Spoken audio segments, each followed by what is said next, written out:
இந்த பதிவில் நம்ம எப்படி ஜாவாவில் செக்டு அல்லது அன்செக்ட் எக்ஸப்ஷனை பயன்படுத்தி கரெக்டாக எக்ஸப்ஷனை ஹேண்டில் பண்ணுறது அப்படிங்கிறத பார்க்கலாம். முதல்ல நீங்கள் செக்ட் அண்ட் அன்செக்ட் அப்படின்னா என்னென்னு தெரிஞ்சுக்கிறணும். எக்ஸப்ஷனை ரெண்டு வகையாக பிரிப்பாங்க. செக்டு எக்ஸப்ஷன் அப்படின்னா நீங்கள் கோடு எழுதும் பொழுதே கம்பைலரே உங்களுக்கு வார்னிங் கொடுக்கும். இந்த பர்டிகுலர் ஸ்டேட்மெண்ட்டை நீங்கள் எக்ஸப்ஷன் ஹேண்ட்லிங்கை பயன்படுத்தி தான் பண்ணணும் அப்படின்னு சொல்லி சொல்லும். ஸோ அதுதான் கம்பைல் டைமில் நடக்கக்கூடிய ஒன்று. அதுக்கு பேர் செக்டு எக்ஸப்ஷன் அப்படிம்போம். அன்செக்டு எக்ஸப்ஷன்னா கம்பைலர் எந்த ஒரு வார்னிங்கும் கொடுக்காது, ஆனால் அது ரன் ஆகும் பொழுது எக்ஸப்ஷன் அடிக்கிறதுக்கான வாய்ப்பு இருக்குது. அப்போ நீங்களாக அதை கண்டுபிடிச்சி எக்ஸப்ஷனை ஹேண்டில் பண்ணணும். ஸோ இந்த ரெண்டையும் எப்படி நம்ம புரிஞ்சுக்கிறது அப்படிங்கிறது ஒரு எக்ஸாம்பிள் எடுத்துக்கலாம்.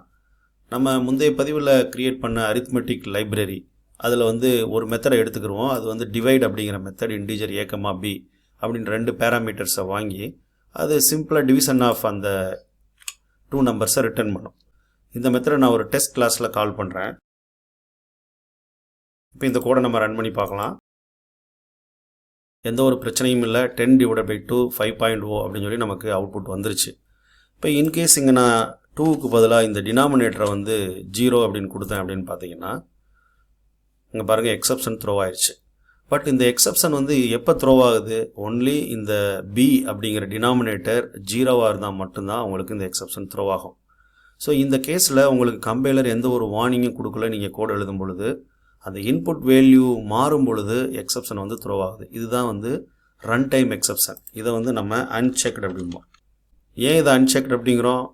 கம்பைலர் எனக்கு எந்த ஒரு வார்னிங்கும் எக்ஸப்ஷனை யூஸ் பண்ண சொல்லி கொடுக்கல. அந்த கோடு ரன் ஆகும் பொழுது அந்த டினாமினேட்டர் 0வாக இருக்கும்போது எரர் த்ரோ ஆகுது. இப்போ இந்த அன்செக்டு எக்ஸப்ஷனை நீங்கள் எப்படி ஹேண்டில் பண்ணலாம்? இங்கே 2 மெத்தட் இருக்குது. இப்போ ஃபார் எக்ஸாம்பிள் எடுத்துக்கிட்டீங்க அப்படின்னா இங்கேயே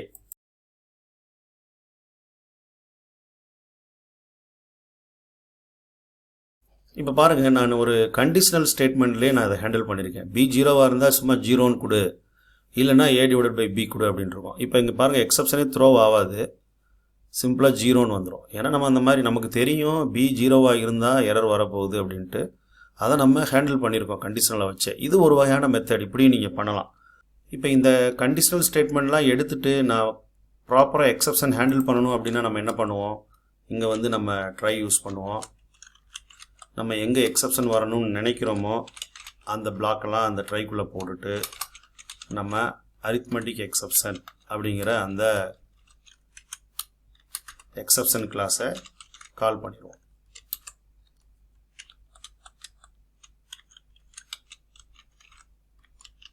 ஸோ இங்கேயும் எக்ஸப்ஷன் ஹேண்டில் பண்ண தான் போகுது. பட் இங்கே எக்ஸப்ஷனை ஹேண்டில் பண்ணிவிட்டு நம்மளோட ரிமைனிங் பார்ட் ஆஃப் தி ப்ரோக்ராமை அது ரன் பண்ணும். பாருங்கள் /0ன்னு காட்டிடுச்சு. ஸோ அப்போ இங்கே நமக்கு ஒரு சேலஞ்ச் என்ன அப்படின்னா, அஸ் ஏ டெவலப்பராக உங்களுக்கு இந்த டிவைட் மெத்தட் எரர் த்ரோ பண்ணும் ரன் டைமில், இந்த மாதிரி டினாமினேட்டர் 0வாக இருக்கும் அப்படிங்கிறது தெரிஞ்சிருக்கணும். அப்படி தெரிஞ்சிருந்தால் மட்டும்தான் நீங்கள் ட்ரை கேட்ச் யூஸ் பண்ணி பயன்படுத்த முடியும். பட் அல்டிமேட்லி பார்த்தீங்கன்னா நம்ம ப்ரோக்ராமில் எந்த ஒரு எக்ஸப்ஷன் நடந்தாலும் அது அதை த்ரோ பண்ணிவிட்டு ரிமைனிங் பார்ட் ஆஃப் தி கோடை கண்டினியூ பண்ணணும். அதுதான் நம்மளோட எய்ம். இந்த ப்ரோக்ராமில் ஒரே ஒரு மெத்தட் தான் இருக்குது. பட் இங்கே நீங்கள் கீழே நீங்கள் சப்ட்ராக்ட் பண்ணலாம், டிவைட் பண்ணலாம், நம்பர் ஆஃப் ஸ்டேட்மெண்ட்ஸ் இருந்துகிட்டு இருக்கும். அப்போ எக்ஸப்ஷனை ஹேண்டில் பண்ணும்பொழுது அந்த பர்டிகுலர் எரர் கோடை மட்டும் அது ஸ்கிப் பண்ணிவிட்டு ரிமைனிங் பார்ட் ஆஃப் தி ப்ரோக்ராமை எக்ஸிக்யூட் பண்ணும். ஸோ இப்போ அன்செக்டுனா உங்களுக்கு என்னென்னு புரிஞ்சுங்களா? அன்செக்டுனா என்ன? நீங்கள் ஒரு செட் ஆஃப் ஸ்டேட்மெண்ட்ஸ் உங்களோட ப்ரோக்ராமில் யூஸ் பண்ணுறீங்க. அதில் எக்ஸப்ஷன் த்ரோ ஆகுமா இல்லையான்னு கம்பைலருக்கு கூட தெரியாது நீங்கள் கோட் எழுதும் பொழுது. அப்போ நீங்கள் தான் டெஸ்ட் கேசஸ் வச்சோ இல்லை உங்களோட நாலேஜை வச்சோ அந்த இடத்துல எக்ஸப்ஷன் த்ரோ ஆகலாம் அப்படிங்கிறத புரிஞ்சுக்கிட்டு நீங்கள் ட்ரை கேட்ச் யூஸ் பண்ணணும். இதுதான் இப்போ இது அன்செக்டு அப்படின்னு புரிஞ்சுக்கிட்டோம். இப்போ ஒரு செக்டு எக்ஸப்ஷனுக்கு ஒரு எக்ஸாம்பிள் பார்க்கலாம். இப்போ நான் URLTest அப்படின்னு சொல்லி இன்னொன்று ஒரு சின்ன ப்ரோக்ராம் வச்சுருக்கேன். ஸோ செக்டு எக்ஸப்ஷன்னா முதல்ல என்ன, நான் கோடு எழுதும் பொழுதே கம்பைல் டைம்லேயே கம்பைலர் எனக்கு வார்னிங் கொடுக்கும். அந்த வார்னிங்கை நான் கன்சிடர் பண்ணலைன்னா எனக்கு கோடே ரன் ஆகாது. இப்போ பாருங்கள் URLTest. இப்போ என்னோடய நோக்கம் ஒரு வெப்சைட்லேருந்து அதோட அந்த HTML கண்டென்ட்டை ரீட் பண்ணணும் அப்படின்னு வச்சுக்கோங்களேன். ஜாவாவில் நமக்கு என்னென்னா URL அப்படின்னு சொல்லி நமக்கு ஒரு கிளாஸ் இருக்குது. இப்போ அந்த கிளாஸை டிஃபைன் பண்ணுவோம். இப்போ என்னோடய வெப்சைட் நேமை நான் இங்கே கொடுத்துட்டேன். இப்போ இங்கே பாருங்கள், நான் ஒரு வெப்சைட்டை ஓப்பன் பண்ணி அதோட HTML கண்டென்ட்டை ரீட் பண்ணணும்னு நினைக்கிறேன். முதல்ல அந்த வெப்சைட் சரியான வெப்சைட்டா, URL சரியானதா, நான் Anthoniraj.in கொடுக்குறேன். இதில் எதுவும் ஸ்பெல்லிங் மிஸ்டேக் இருக்கா, இதெல்லாம் எதுவுமே தெரியாது. இந்த வேலிடேஷனே இங்கே நடக்கலை. அதுவும் போக இங்கே பாருங்கள், இந்த லைனை எழுதி முடித்த உடனே எனக்கு ரெட் கலரில் எனக்கு ஒரு எரர் மெசேஜ் வருது. அன்ஹேண்டில்டு எக்ஸப்ஷன் அப்படின்னு சொல்லி வருது. இதே இது நமக்கு இந்த டிவைடில் இங்கே எந்த ஒரு எக்ஸப்ஷன் ஹேண்ட்லிங் யூஸ் பண்ண சொல்லி நம்மளை கம்பைலர் ஃபோர்ஸ் பண்ணலை. ஆனால் இங்கே இந்த யூஆர்எல் கிளாஸ் யூஸ் பண்ணும் பொழுது நமக்கு கம்பைலர் நீ எக்ஸப்ஷனை ஹேண்டில் பண்ணி தான் ஆகணும் அப்படின்னு சொல்லுது. அப்போ இங்கே உங்களுக்கு 2 ஆப்ஷன் கம்பைலர் கொடுக்கும். நீங்கள் எக்ஸப்ஷனை ஹேண்டில் பண்ண விரும்பலை அப்படின்னா சிம்பிளாக இந்த மெயின் மெத்தடில் சிக்னேச்சரில் த்ரோஸ் போட்டு போயிடலாம். பட் இது முறையான ஒன்று கிடையாது. எக்ஸப்ஷனை நீங்கள் ஹேண்டில் பண்ணி ஆகணும், நீங்கள் ஒரு ப்ரொஃபஷனல் ப்ரோக்ராமர் அப்படின்னா அதை சரவுண்ட் வித் ட்ரை கேட்ச்னு கொடுக்கணும். இந்த ஒரு ரெக்கமெண்டேஷன் தான் நம்ம செக்டு எக்ஸப்ஷன் அப்படிங்கிறோம். கம்பைலருக்கு தெரியும் இந்த கோடு ரன் ஆகும் பொழுது எக்ஸப்ஷன் அடிக்க வாய்ப்பு இருக்குது, அதனால அது நம்மளை ஹேண்டில் பண்ண சொல்லுது. இங்கே பாருங்கள், இப்போ நம்ம சிம்பிளாக இதை கஸ்டமைஸ் பண்ணுவோம்.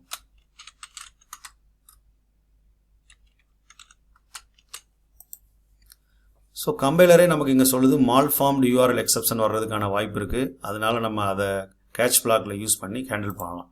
ஸோ இந்த ரிமைனிங் பார்ட் ஆஃப் தி பிளாக்ல நீங்கள் அந்த ரீடிங் HTML கூட நீங்கள் எழுதிக்கலாம். ஸோ இப்போ புரியுதுங்களா செக்டு எக்ஸப்ஷன்னா என்னென்னு? செக்டுனா ஏற்கனவே இருக்கக்கூடிய ப்ரீடிஃபைன் கிளாஸஸ்லையோ இல்லை நீங்களாக க்ரியேட் பண்ணாலோ நீங்கள் அதை கம்பைலர் உங்களை ட்ரை கேட்ச் யூஸ் பண்ண சொல்லி என்ஃபோர்ஸ் பண்ணும். அதையும் மீறி நீங்கள் ரன் பண்ணிங்கன்னா உங்களுக்கு எரர் தான் அடிக்கும். அதாங்க நம்ம பார்த்தோம், இந்த ரெட் கலர் அண்டர்லைனுங்கிறது ஒரு எரர் தான். ஸோ நீங்கள் எக்ஸப்ஷனை ஹேண்டில் பண்ணுற வரைக்கும் அது விடாது. ஒஸ்ட் கேஸில் எக்ஸப்ஷனை ஹேண்டில் பண்ணாமல் நீங்கள் த்ரோஸ் பண்ணிக்கலாம். இதுதான் செக்டு எக்ஸப்ஷன். இப்போ உங்களுக்கு ஒரு கேள்வி மனதில் எழலாம், எதெல்லாம் செக்டு எக்ஸப்ஷன், எதெல்லாம் அன்செக்டு எக்ஸப்ஷன் அப்படின்னு சொல்லி வரலாம். இதை கண்டுபிடிக்கிறதுக்கு எளிமையான முறை இருக்குது. நீங்கள் ஒரு ஜாவாவில் கிளாஸை பயன்படுத்தும் பொழுது கம்பைலர் உங்களுக்கு ரெக்கமெண்டேஷன் கொடுக்குது ட்ரை கேட்சை யூஸ் பண்ண சொல்லி அப்படின்னா அதெல்லாம் செக்டு எக்ஸப்ஷன். இந்த மாதிரி நீங்கள் ஒரு மெத்தட் கஸ்டமாக க்ரியேட் பண்ணும் பொழுதோ இல்லை நல் பாயிண்டரை வச்சு ப்ளே பண்ணும் பொழுதோ உங்களுக்கு கம்பைலர் எந்த ஒரு வார்னிங்கும் கொடுக்காது. அப்போ அது அன்செக்டு அப்படிங்கலாம். இல்லை இன்னும் இதை எளிமையாக பார்க்கணும் அப்படின்னா நீங்கள் இப்போ ஒரு ஃபைல் நாட் ஃபவுண்ட் ஒரு ஃபைலை யூஸ் பண்ணுறீங்க, அந்த ஃபைல் அந்த அந்த பாத்தில் இல்லை அப்படின்னா ஃபைல் நாட் ஃபவுண்ட் எக்ஸப்ஷன் ஒன்று அடிக்கும். இப்போ நம்ம பார்த்த இந்த மால்ஃபார்ம்டு யூஆர்எல்லையும் ஒரு எக்ஸப்ஷனாக எடுத்துக்கலாம். இதெல்லாம் பார்த்தீங்கன்னா கம்பைல் டைம்லேயே உங்களுக்கு கம்பைலர் செக் பண்ணிடும். இந்த மாதிரி எக்ஸப்ஷன்லாம் செக்டு அப்படிமோ. இப்போ ரன் டைம்னு எடுத்துக்கிட்டிங்கன்னா நம்ம பார்த்த அரித்மெட்டிக் எக்ஸப்ஷன், அதாவது எப்போ இந்த எக்ஸப்ஷன் அடிக்கும் அப்படிங்கிறது கம்பைலருக்கு கூட தெரியாது. அதுதான் அதே மாதிரி நல் பாயிண்டர் எக்ஸப்ஷன், இதெல்லாம் ரொம்ப ஒரு டேஞ்சரான ஒன்று. நீங்கள் ரொம்ப கேர்ஃபுல்லாக இதை ஹேண்டில் பண்ணணும். ஏன்னா அன்செக்டு அப்படின்னாலே அந்த எக்ஸப்ஷன் ஹேண்ட்லிங் உங்கள் கையில் தான் இருக்குது. நீங்கள் புரிஞ்சுக்கிட்டு ரன் டைமில் எக்ஸப்ஷன் அடிக்க வாய்ப்பு இருக்குன்னு தெரிஞ்சு அந்த எக்ஸப்ஷன் ஹேண்ட்லிங்கை பயன்படுத்தணும். கம்பைலர் உங்களுக்கு சொல்லாது. செக்டு எக்ஸப்ஷனில் கம்பைலரே உங்களுக்கு வார்னிங் கொடுத்துரும், அதனால் எந்த பிரச்சனையும் இல்லை.